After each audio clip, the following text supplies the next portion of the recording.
Camera, please. Call this meeting to order at 7 p.m. Motion to adopt the agenda if there's no additions or changes. Councillor Cutler. Question?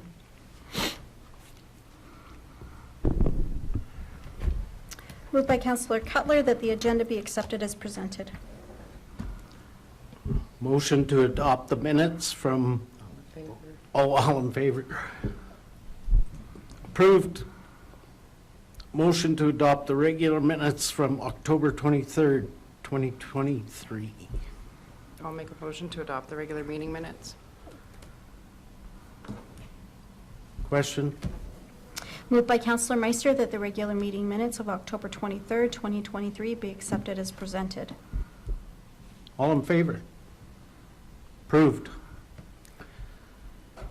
Okay, I declare the public hearing open on bylaw 1767, land use bylaw amendment. Abe, can you give us some background? Sure. Council approved first reading of this land use bylaw amendment at the last council meeting. And this is to rezone properties in town, or lots rather in town, from retail commercial to multiple residential R4. The owner of the building would like to put in a multi-unit dwelling, and prior to doing that, have to have the land use bylaw amended accordingly. So we've done our advertising and done the circulation to the surrounding neighborhood and done our advertising in the paper, and we haven't had any response or feedback from the public. So, Anyone in the audience want to speak to this?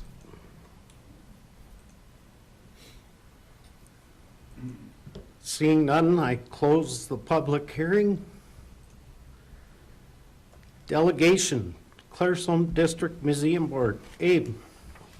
yeah, so we have the museum board here with us this evening. I'm going to present some, I guess, a year in review and some strategic planning information to council. Okay, so we have Bill and I got a brain fart here for the last name. I'm sorry. Please come up and introduce yourselves. Thank you. Please come up and introduce yourselves. And Barry.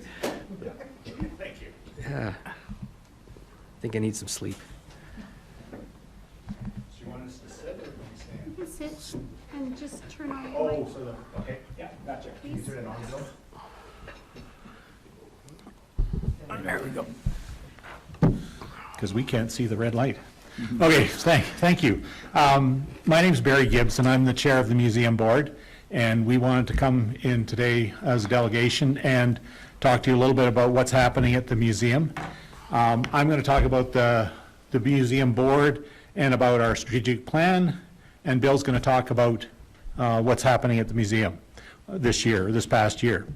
So, as you know, the Claresholm District Museum is town-owned facility. It's staffed by town staff, and through a bylaw, you appoint a board, and of course, I'm on that board. I'm one of the appointees.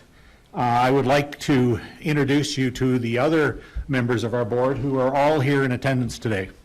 Betty Hoare, Margaret Lane, Cynthia Wanamaker, Earl Taylor, and Mitch Forster. Thank you. So this board works very hard on your behalf to provide strategic direction and planning to the museum. We work very closely with staff, in particular Bill, to do that. We are accredited with the Alberta Museums Association, and that is an accreditation process which we are going through a renewal in 2024. But we have to abide by a bunch of their rules and for museums, which is really good, I think.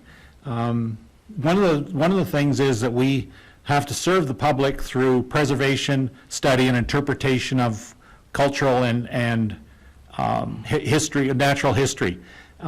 We hold the collections in trust, so nobody owns them. We care for them. We have 16,000 items in our collection. I'm not sure anybody was really aware that we have this large collection as we do. Not all of it's on display, and some of it's in archives as well. We have an extensive archive. So we want to make sure that we're treating this with the respect that we're supposed to, and to guide the development of the museum and where it goes. So we had we did a museum strategic plan in 2018, and we then decided that that plan was, we'd done most of it, or it needed to be updated. So last month, we did a day-long session, October 17th, where we had Jerry Firth from the Community Development Center with the Alberta government. He's a facilitator, and he led us through a process where we went through and updated our strategic plan. The vision, interestingly enough, we haven't changed. We might tweak it a little bit, but we haven't changed our vision, but the goals in that are quite different. So I'll go through the vision. We are a major attraction in a community proud of its history, evoking Claresholm and districts past to educate present and future generations. Our visitors feel engaged, enlightened, and inspired. And it seems kind of lofty, but when you read our visitor book, you will see that a lot of people are very impressed with the museum. Quite surprised that a museum as good as this is in a town as small as Claresholm. The big thing I wanted to talk about was the goals. So we drafted, and this is our draft goals. We're going to work, we have a board meeting tomorrow, and we're going to work further on the strategies and the actions to implement these goals, and we might tweak some of the wording, but I know for sure these are the areas that we wanted to work in. So the first one is increased funding for staff stability. We know that we need professional staff to manage this collection properly. Volunteers do not have the knowledge. They can work with supervision, but they certainly can't manage it. So we need professional staff. We know we need them year-round because during the opening season, we spend all our time on events and with the public. When the museum is closed is when we do all the behind-the-scenes work on exhibits and the collection and accessions and all that other stuff. So we need stable staffing, and right now we're down a person, and we think that it's going to take to get a professional to come to Claresholm, it's going to take more funding than has been allocated previously for the staff position. Increased community involvement and stakeholder engagement. So we've done a lot of community involvement, but we think there's more we can do, and we want to continue that. We see our visitor numbers go up when we do more events. So we know we have to do events. That's what brings the local people out, for sure. And stakeholder engagement, we have a number of stakeholders, and we know we need to do a better job of keeping our stakeholders informed. And you're one of our stakeholders, this group. You get our minutes, but we think we need to bring the museum alive a little bit for you periodically. Continued modernization and professionalism of collections management. We just need to continue to do as good a job as we can. And we've done a lot of work so far on our collections, but there's a lot to do, I think particularly in the area of storage. Our storage is not really up to snuff. Analyze facility needs and gain necessary funding. There's a new storage building has been on the plans for some time. We need to, that's something we want to work towards making that come to life sometime in the planning period. We also believe that there's an opportunity for increased self-generated revenues, i.e. the museum generates more revenue, and we think there's some diverse opportunities for some of that funding. such as a legacy program, which we have not had. So we're going to investigate some of those things. We think that there's a lot of opportunity with the gift shop in the museum as well to generate more. The better the museum is, the better the donations are, because it's, we're seeing that. The donations are up, and the better job we do there, the more donations. So that we know what we have to do. The last one is to enhance visitor experience with improved accessibility. So we're always trying to change and make changes in the museum, improve what's in there, and there's a never-ending series of changes that we have to improve the museum experience, things like sound in the displays, and improved accessibility. What we mean there is we're only open 5 days a week through the season.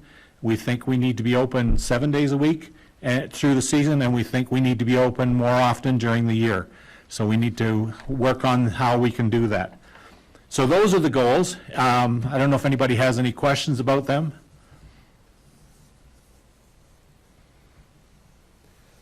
If not, then I'll turn it over to Bill, and he's going to go through just an update on 2023.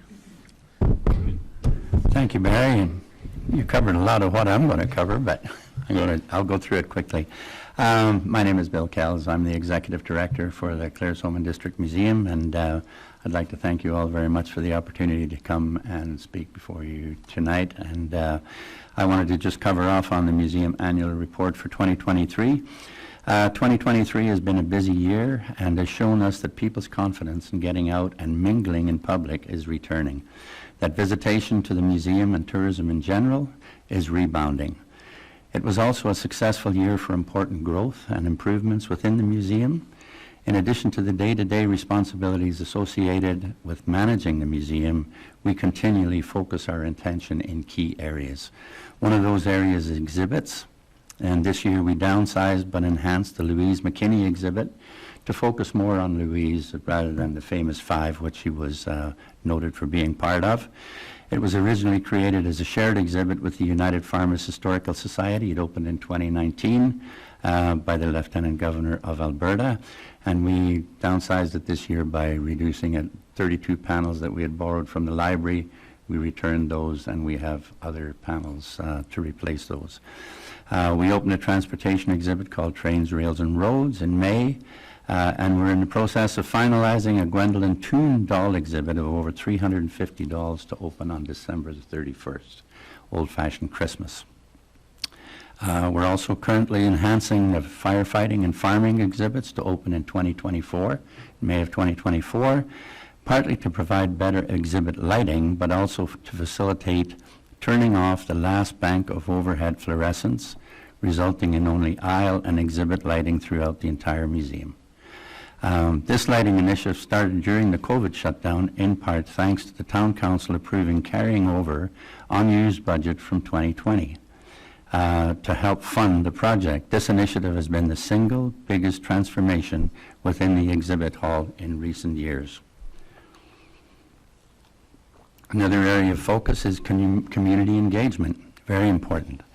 One of the areas is special events. Our Father's Day car show, second year since we introduced it, thanks to Earl and Mitch for being members of the car club. It attracts large numbers, and particularly local visitors, which we really want to attract.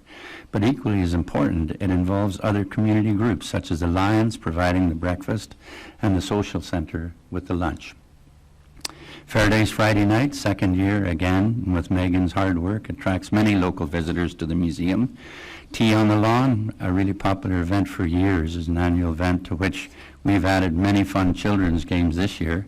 Thanks very much to Candace, who did all of that, and attracted a much larger than normal crowd. We had a visiting vintage car club hosted with the Porcupine Hills Car Club again on the museum grounds, again involving another community group, the Lions Club, and that attracted a good turnout. Old-Fashioned Christmas scheduled for December the 1st this year, and that includes the opening of the Gwendolyn Toon doll exhibit, and we're going to keep the museum gift shop open that evening, which we haven't done before. Social media, We had 297 followers in June of 2020, and that has grown to 1,229 today, with lots of engagements through interaction and comments on our posts. And this was particularly significant when we were closed during COVID. We could not bring the community to the museum, so we brought the museum to the community. Parade floats every year tied to Claresholm history. This year was the most engaging of all with Bill's Coffee Shop. We also attended the Fort McLeod Christmas Parade last Christmas. Off-site community events like Canada Day in the Park and Winterfest at the Community Hall. We brought a booth promoting the museum and engaging the public. The Farmers Market, although not a museum event at all, hosting the Farmers Market for the first time this year attracted a new audience to the grounds and visitors through the museum. And that's one thing we want to do, is to bring local visitors to the museum. We get lots of traveling, and it's not as much with the locals. Tourism, bus tours were back to higher than pre-pandemic levels this summer, with us hosting 19 tours from 3 separate tour companies. We continue to market this segment, but word of mouth between bus drivers and tour guides seems to be our best advertising, and it's not only between bus drivers and tour guides within the same company. They're advertising us to other companies, which is absolutely awesome. Traveling visitor numbers have increased by 27% over last year, and we are seeing larger numbers from the Calgary market, believe it or not, in communities south of that. American tourists are beginning to return, but the overseas market remains very, very flat. With confidence returning in travel, however, we're expecting to see that improve tremendously next year. Local visitors numbers have also increased, not only through the increase in events, but through visitors' word-of-mouth promotion. The response from local community to the changes in the museum has been incredibly positive. And collections, the very most important thing we focus on. We are professionally accredited museum under the Recognized Museum Program, as Barry mentioned, of the Alberta Museums Association, and accreditation is up for renewal in 2024. We also became a registered member of the Archives Society of Alberta this year. We obtained a grant of $7,500 from the Foundation of Lethbridge in Southwest Alberta, and that is through the Friends of the Museum Society, which is our nonprofit society that we can get grants through, to purchase the equipment and software required to implement a digital scanning project for archival photos and documents. We continue to receive donations of artifacts and archival documents of excellent quality, significant in telling the Claresholm story. As much as we would like to say we don't want to collect anymore, there are always things coming in that are so significant you can't turn them down. We made the archives secure by closing in some openings and installing locking doors and authorizing staff-only access. We installed artifact storage shelving in the area previously occupied by the transferred-out fire truck, which Council approved a couple of years ago. A holding area, and also a holding area for donations waiting to be accessioned. For part of 2021, all of 2022, and the first 6 months of 2023, we had in place a part-time collections technician who acquired the professional training to help manage the museum collections. The collections technician, accessioned all and cataloged all incoming donations, caught up on a backlog of artifacts dating back to 2016, conducted a complete box-level inventory of archival holdings, installed and used new archival software in the collections management program, monitored storage areas and addressed concerns, responded to research requests by the public, assisted with the development of exhibits, managed summer students and the operation of the VIC from May to September, and assisted with delivering school programs. Marketing. Marketing is another very important area that we're focusing on. Claresholm local press. We're regularly advertising the museum and special events. Trade shows. We took a booth in Pincher Creek and Claresholm shows, and we'll add more as more trade shows open up. Some are still not doing it after COVID. Social media, regularly posting on Facebook and Instagram. Television, we interviewed for 2 separate TV news segments highlighting the museum, one on Global Calgary, the other on CBC this past weekend.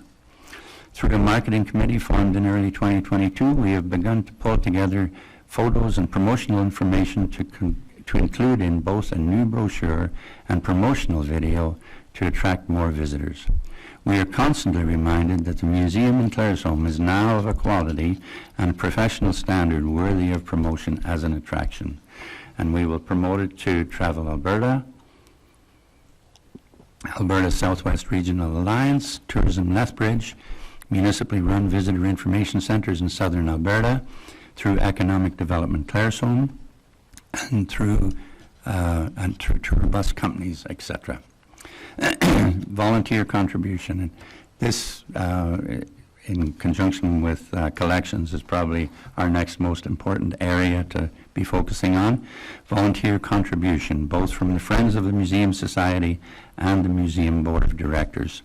Hours spent on attending regular meetings, both board and subcommittees, serving coffee and cookies for bus tours, keeping the gardens looking beautiful all summer, as has been done for years, preparing the museum for opening in May, supporting the museum as a non-profit society with grant applications through the Friends, baking hundreds of homemade cookies for bus tours and events, helping set up for and hosting special events, and building parade floats and participating in the parades, helping where needed in the museum. Grants and financial donations, all very important to be focusing on as well. We have increased the variety and quality of products in the gift shop, and in 2023 seen an increase in sales of 220% to 1,547. Doesn't sound like a lot, but it's a lot over the previous year, and we intend to do that in the years coming to capitalize on that gift shop. We will continue to build on that. Gate donations are up considerably this year to 5,090, and we have noticed that there are more $10s and $20 bills in the donation box, which is reflecting that people are seeing value in what they're going through. We have been successful annually in obtaining federal grants to hire 2 summer students, which are crucial to museum operations. We recently received 3 generous donations from the general public of $5,000, $500, and $200. Some of those are ear tagged for specific projects, but nonetheless donations. Through the Friends of the Museum Society, we have obtained the $7,500 I spoke of earlier for equipment to undertake the digital scanning project. And future planning, as Barry alluded to, we just did a strategic planning session, and there are lots of areas of planning to focus on. But I just wanted to mention this one on buildings and grounds and addressing needs and enhancements. Storage, as Barry had mentioned, and then outdoor seating for seniors. We've heard lots of comments about needing a rest along the way. Planting trees as a barrier between the station and Legacy Motors and other areas on site, and that was in play when Mike Schuweiler was here. Refurbishing and relocating highway signage to more prominent locations. We have 2 beautiful signs that are out front of the station building. They look good from the road, but when you get up close, they have deteriorated badly. And now, with growth of trees, they're in absolutely the wrong location. So we would like to get those refurbished and get them relocated. Adding outdoor interpretive panels representing aspects of important history associated with both the station and grain elevators is also seen as important. And improving the appearance of the caboose and the speeder car. The caboose is starting to look a little older every year, and we could certainly use some help with that. Providing I'm just going to close now. Providing an annual report is something we should have been doing every year, and we'll be doing that going forward. There has been tremendous change over the period of the last strategic plan, and it is not the same museum at all. The comments in our guest book, like Barry said, and verbally from visitors near and far, are incredibly positive and reassuring that we do have an amazing museum here in Claresholm. It has not happened overnight, and we thank and acknowledge all those who played a role in getting it here since 1968. And I do invite questions. Anybody have any questions? Thank you guys for coming. Thank you very much. Your dedication is shown by your full board's attendance. It's very inspiring. Thank you very much. Thank you. Thank you for having us. Yes, thank you.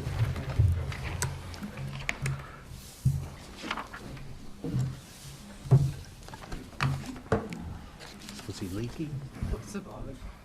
Oh.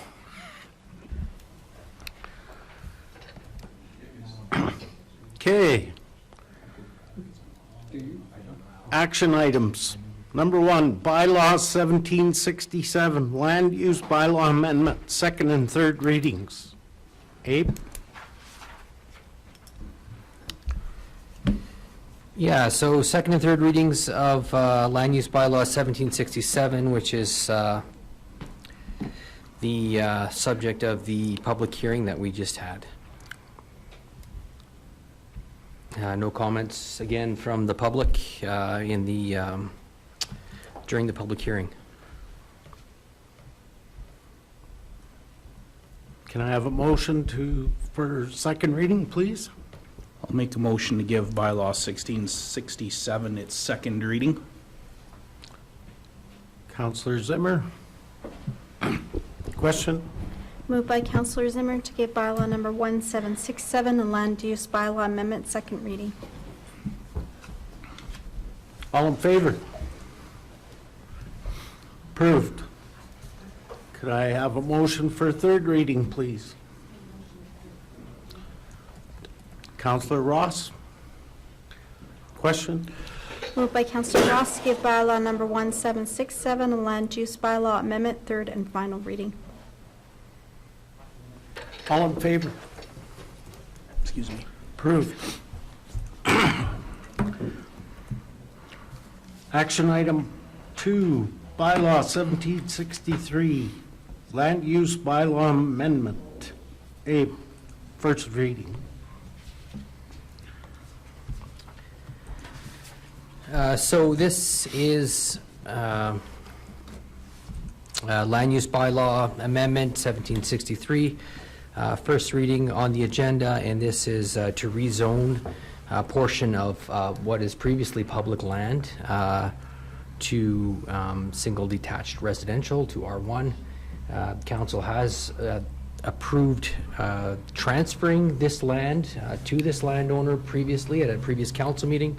If you recall, this was for the residents' septic field. They currently don't have access to sanitary, and so they have a septic field which had failed or was aging, and so they needed more land to increase that that septic field. And so this, again, is a land use bylaw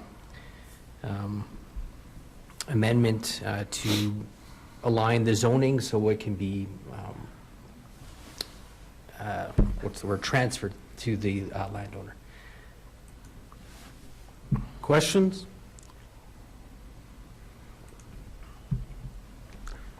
I'll make a motion to give it first reading. Counselor Meister? Question? Moved by Counselor Meister to give bylaw number 1763, a land use bylaw amendment for first reading. All in favor?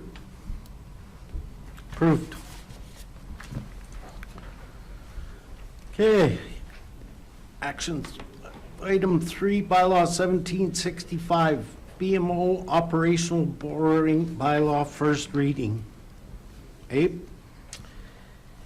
Yeah, we have two borrowing bylaws on our books and involving credit facilities.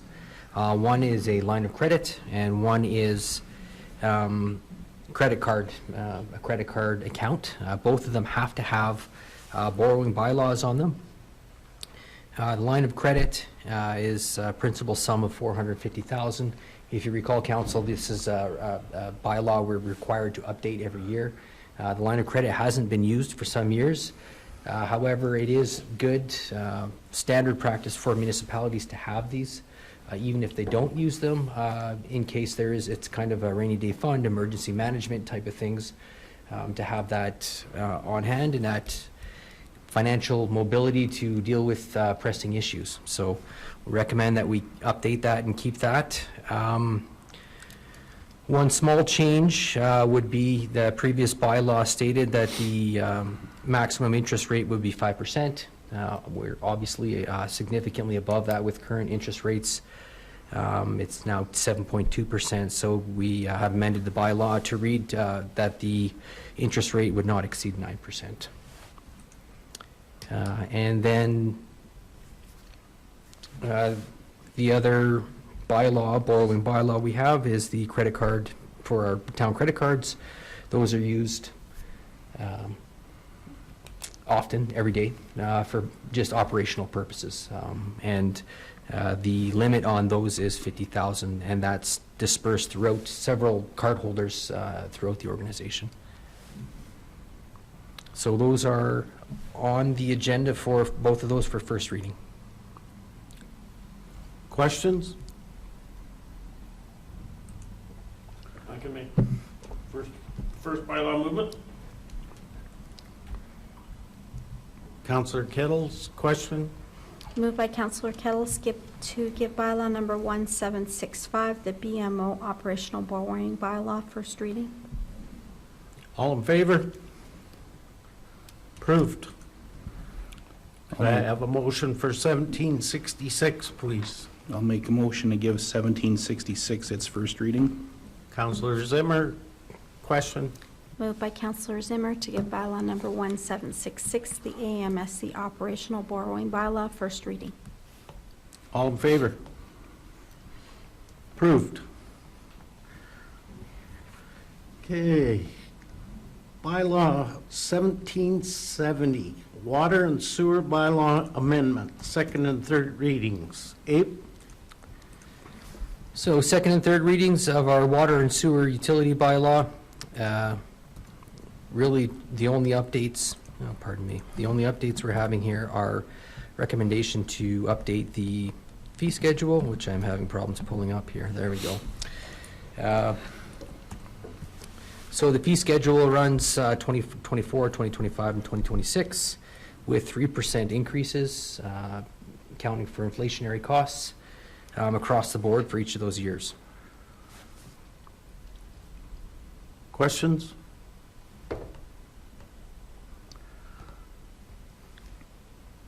Okay.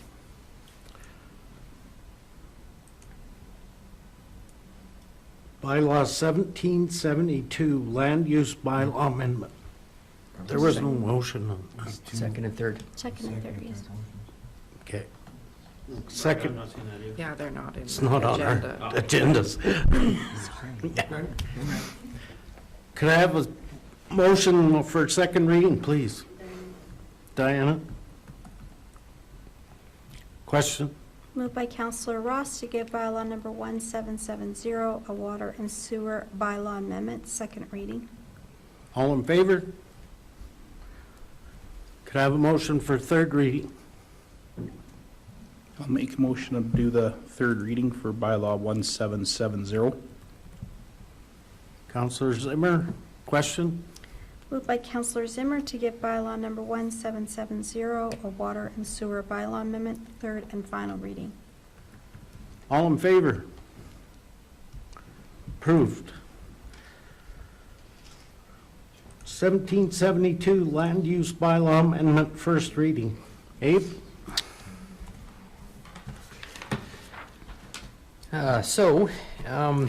The proposed land use bylaw amendment, this is first reading we're proposing tonight, and that is to rezone, that is to include a particular usage within a land use district that it previously hasn't been in, which is personal service. So there is a landowner who is looking to put a personal service type business into the highway commercial land use district. That's currently not a use that's considered in our land use bylaw for that district. Personal service definition means a development providing services for personal care and appearance, services for cleaning, servicing, altering and maintenance of personal effects and accessories. Includes barber shops, beauty salons, tailors, diet centers, shoe repair shops, photography studios, upholstery and rug cleaners, and laundromats. And so these kinds of businesses are usually located in a downtown business core, right? And so this is outside of the normal, I shouldn't say normal, it's just, that's generally where they're located. We circulated this to our planners and our development officer. They did not have any concerns with the proposed change, inclusion of personal services. And so we are recommending that council pass first reading and get the land use bylaw changed accordingly. Questions? Could I have a motion for 1772, please? Did you have a question? Nope. Motion? I can do. I'd be happy to move we give first reading to bylaw 1772. Counselor Kettles? Question? Moved by Councillor Kells to give bylaw number 1772, a land use bylaw amendment, first reading. All in favor? Approved. Okay. Bylaw 1773, land use bylaw amendment, first reading. Abe? So this is another land use bylaw amendment on the agenda. And this is for land that is on the old CPR railways. If you recall, council, we're in the process of transferring this town-owned land to the businesses on the highway. And this is one area that council has previously approved the transfer of. In order to transfer it to the landowner, it has to be redesignated or rezoned from direct control to highway commercial. And so this is first reading to amend the land use bylaw accordingly. Questions? Counselor Kettles? Is this parcel unique to some of the other parcels, or is this something that will have to ultimately probably happen with the other parcels of land that were transferred? Yeah, anytime we're transferring it, we will have to change the land use bylaw, certainly. Right, so this would be the first of the 4 or 5 or Yep. whatever there was. Yep. Okay, thank you. Could I have a motion for 1773, please? I'll make the motion. Counselor Meister? Question? Moved by Councillor Meister to give bylaw number 1773, a land use bylaw amendment, first reading. All in favor? Approved. Santa Claus Parade. Abe? Yeah, correspondence item from Fort McLeod inviting mayor or representative of council to the Santa Claus Parade, 40th annual Santa Claus Parade. That is, takes place Saturday, November 25th. We have already RSVP'd, the mayor's already RSVP'd because the deadline was, I believe it was November the 9th. Anything to add, Mayor? No, I'll be attending. Do you need a Santa hat? Sure. Yeah. I Thanks. think the museum has some attire you could borrow. You're taking the floor? No. I'm riding on them. Okay. Does anybody want to take the float? No, thank you. Might need snow tires.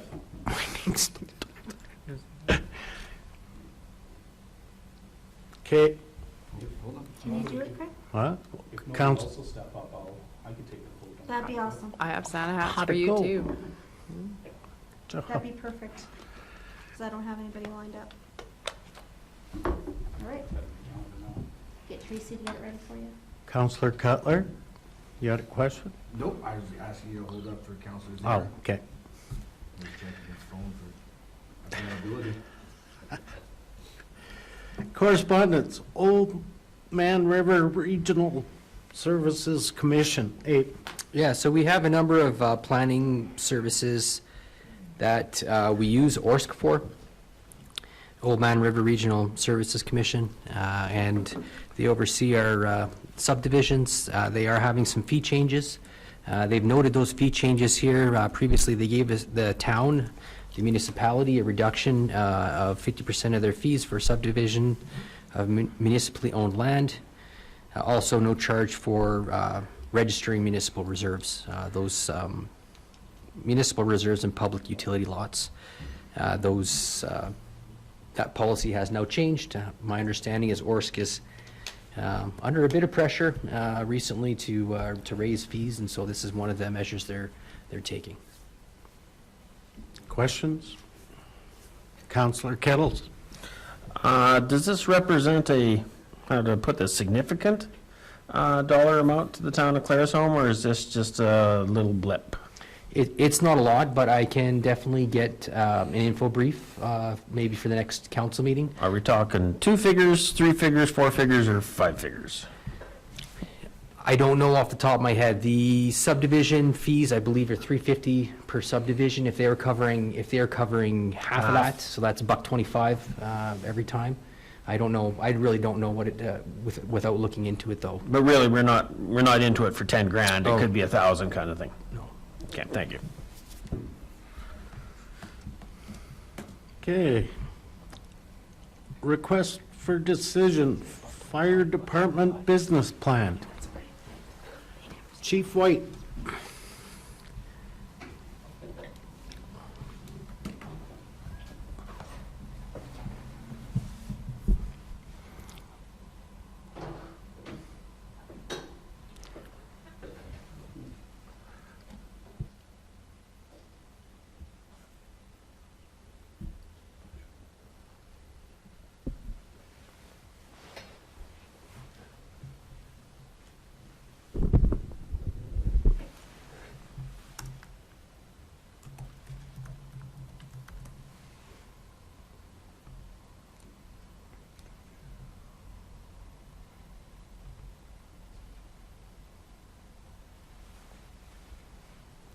All right, good evening, Council, Mayor. Thank you for having me here tonight. In 2022, I was tasked with developing a business plan for the fire department. The fire department had never had a business plan before, and I had never developed a business plan, so it was a bit of an undertaking for me, but I appreciate your receptiveness to it. And in keeping with Council's strategic direction, doing an update yearly just kind of lets everybody know where we are at the fire department and that we're still aligning with your strategic direction and direction that you give to us. So I'm just going to go through tonight and give you a few high-level updates and just some key points from the last fire year. So the fire department year runs from November 1st to October 31st of the next year. This update is applicable to the 2022-23 cycle. In looking through the plan, and I believe we have it in there somewhere as well. So I'm not going to go through line by line, but I'll just give you a highlight of what some of the big items were from this year. So core services and core activities, I mean, we still put out fires and rescue cats from trees, so that really hasn't changed a whole lot this year. It is worthwhile to note that since the end of COVID and public health restrictions, it's been easier for us to get out and be in the community again, whereas that was rather stymied at the start of my tenure. So that was good to get back out, doing some fire safety instruction, bringing the kids to the fire hall for fire prevention week and stuff like that. It really helps out having that face-to-face. Looking at the environmental scan, so challenges continue to be staffing and recruitment is one of our largest challenges, and that's just been a year-over-year thing that we've been trying to get on top of. This year, in January, we were hit with a loss of 3 long service members that took almost 100 years of service out of our department. So that's rather a big blow, but not unexpected given the years and commitment that those members have given to the fire department and the town. We did host a 2-pronged open house to coincide with Fire Prevention Week in 2023. The first part was a public open house with fire prevention activities coordinated through our fire information officer, Captain George Duros. That was fairly well attended. Our normal turnout is 1, and I think we had close to 20 or 25. as well as mayor and councilors this year as well, so thank you again for coming out. The second portion, which we tried to focus on recruitment, kind of fell flat. We had 0. So despite social media, print media, largely it's word of mouth that's still getting feet in the door, but with everybody being as busy as they are nowadays, it's just sometimes that one more thing that people just feel they don't have the time for. So again, we're not the only volunteer organization facing these staffing crunches, but it could potentially hamper things down the road. We're still good with where we're at, though. In an effort to be more open and transparent about what it means to be a firefighter with the fire department, I've taken it upon myself to revamp the application package rather than just a one-page, what's your name and address and when can you come. Just gets a bit more information on their training, and we do have like an application manual or an FAQ document that lets potential recruits know just what they're getting in for, so what the requirements are for training and practices, that we do provide training, none is required, and just so they can have those discussions with their families so that they know that what they're getting in for is what they thought they were getting into. Work plan highlights. So, facility expansion and upgrade. By this point, we all know that the CFIP application through the Firefighter Society was denied. We're currently exploring alternate sources of funding, and we will report back on those as soon as we get any definitive answers. The engine replacement project, that is going forward. And that RFP closed in fall of 2022. The contract was awarded to Fort Garry Fire Trucks of Winnipeg. In February, the deputy chief and I got an all-expenses-paid trip to Winnipeg. It's as lovely as it seems in February. At that meeting, we sat down with their chief builders and we ironed out the specs on the fire truck. Delivery is slated for July of 2024, so we're not far away.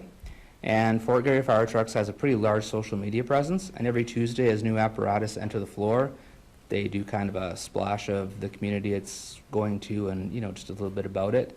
So once I get word that ours is coming through the shop doors, I'll make sure that that's shared on our social medias, and, that just lets you guys as mayor and council, as well as the community, know that, their dollars are going towards something that's actually going to come into the community. So we'll make sure to share that with everybody. Fire education and community engagement. So again, since COVID restrictions have lifted, we've been able to get out in the community more. Last year we attended events such as the Moms of Preschoolers group, the MOPS group, doing fire and life safety presentations. Twice a year I assist Claresholm Housing Authority with senior and low-income housing. Go in, do assessments, give fire prevention tips, kind of point out fire hazards, and identify any unsafe practices and suggest alternatives. So spend a lot of time there. Fire drills, again, I do those with Parkside Heritage Manor, the library, the town admin building, and anywhere else that asks for it, give them a hand with that. Another big one that happened last year is our peer support and mental health. So late in 2022, the internal CISM team, which is the Critical Incident Stress Management, expanded to include families of members, because we realized that, there was a part missing that maybe they needed support as well. So now that falls under the umbrella of MFAP, which is the Member and Family Assistance, similar to an EFAP for people that have benefits. So this provides members with a single point of contact for them or their families if they feel they need help, and not just with mental health or serious calls. It can be anything, and whether it's stresses on finances or just whatever, they have a 1-800 number they can call and get pointed in the right direction to resources. So this falls under the fire department VFIS, which is the Volunteer Fire Insurance Service, and it was only a $2 additional cost to the cost of the VFIS program, so really not anything at all. And lastly, just touch on call volume and breakdown for 2022-23. So calls were down about 40 from the previous year. We responded to 243 separate events. Like I said, that's down about 40 from the year before, but being short a few members, it all balances out.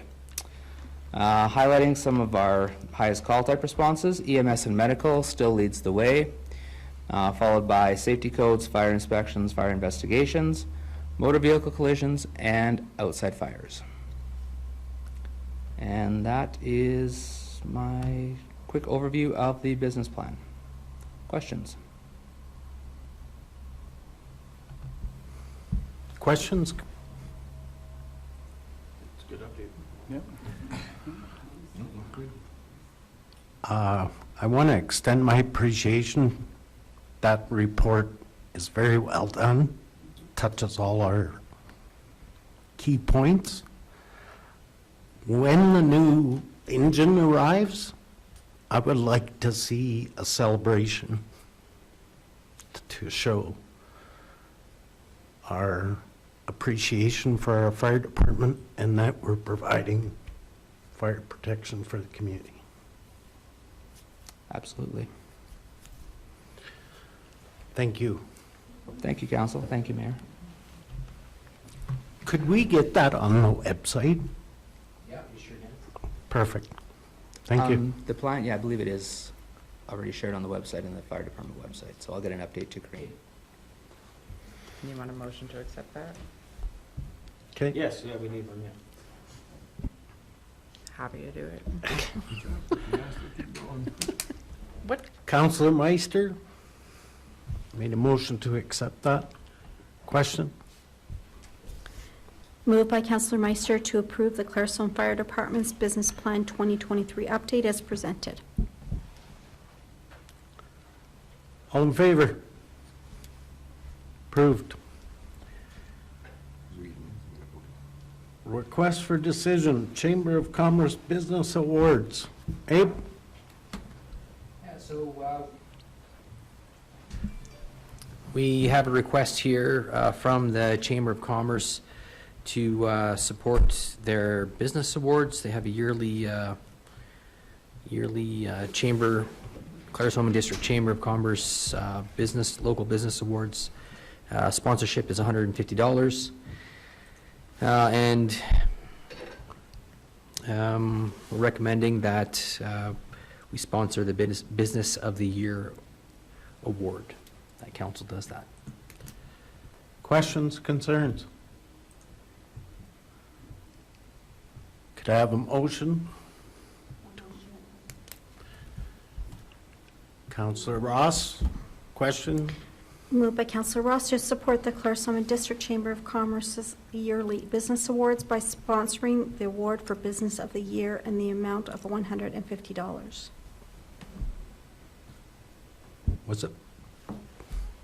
Was it Business of the Year or Most Improved? Most Improved was gone. Oh, okay, So they gave us Business of the Year. Perfect. By the time we responded. okay. All in favor? Opposed? Passed.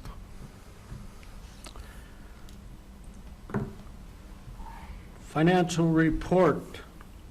Questions? Concerns?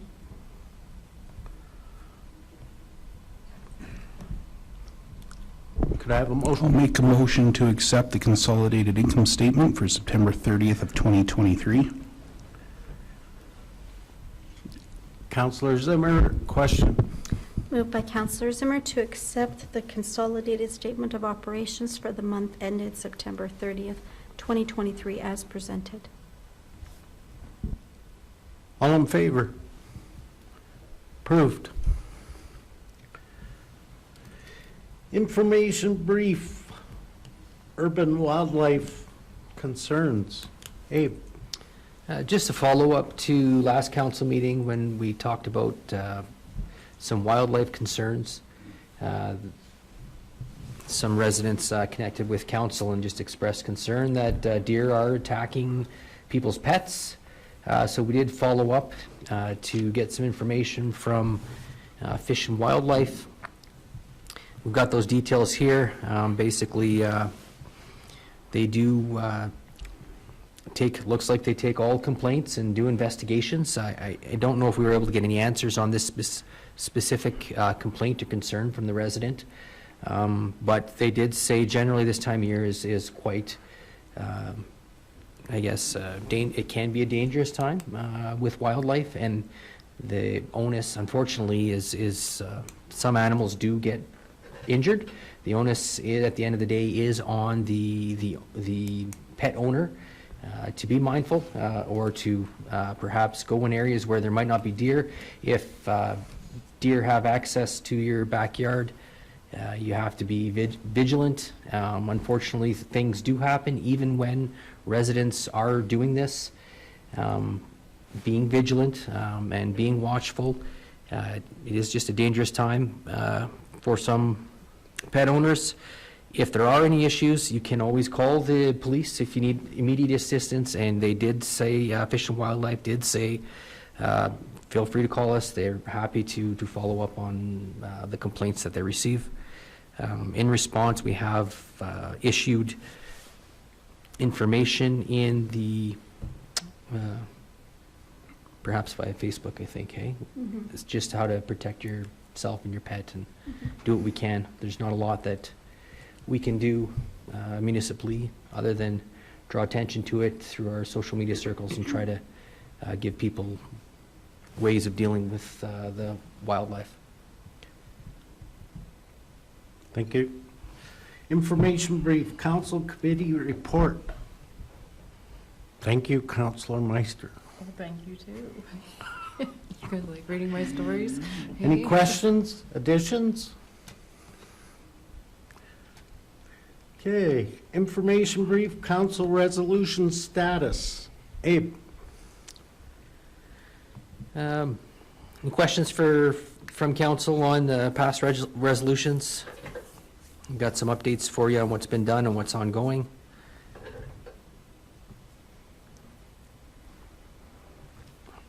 Questions? Could I have a motion to adopt the information items, please? I can make that motion. Councillor Kittles? Question? Moved by Councillor Kettles to adopt the information items as presented. All in favor? Approved. Motion to go in camera, please. I'll make a motion to go in camera. Councillor Zimmer.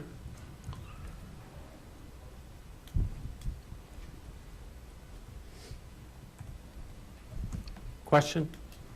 Moved by Councillor Zimmer to go in camera at 7:58 PM for the following items. A, Personnel, VoIP Section 17. All in favor? We are now in camera. Camera off, please.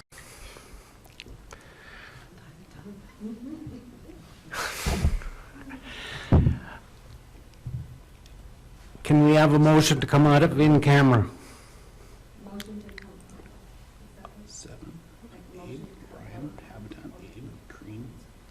know what to say to you. Are you gonna Councillor do that? Ross? Question? Moved by Councillor Ross to come out of in camera at 8:10 PM. Councillor Meister, would you like to make a motion? I will. I'll make a motion to appoint Oh. Larry, oh, All in favor? sorry. I'll make the motion to appoint Larry Shushelnitsky to the museum board.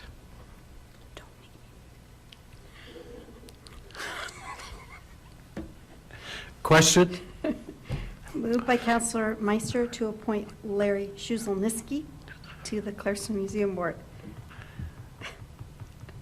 All in favor? Approved. Council, motion to adjourn. Councillor Ross. Question? Moved by Councillor Ross that the meeting adjourn at 8:11 PM. All in favor? Approved. Camera, please.